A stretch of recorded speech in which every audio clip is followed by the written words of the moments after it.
City cable.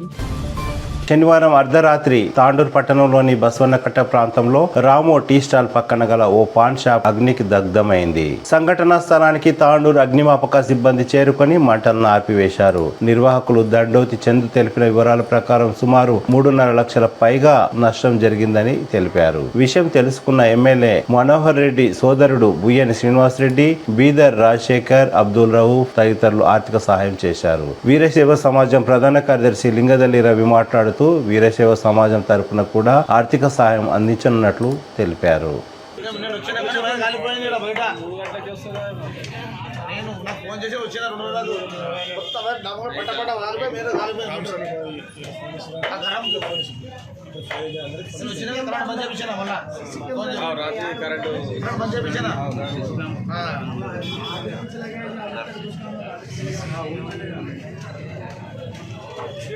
Camera ఉంటే అన్ని అది ఉంటే టీవీ ఉంటే అన్ని పోయినాయి.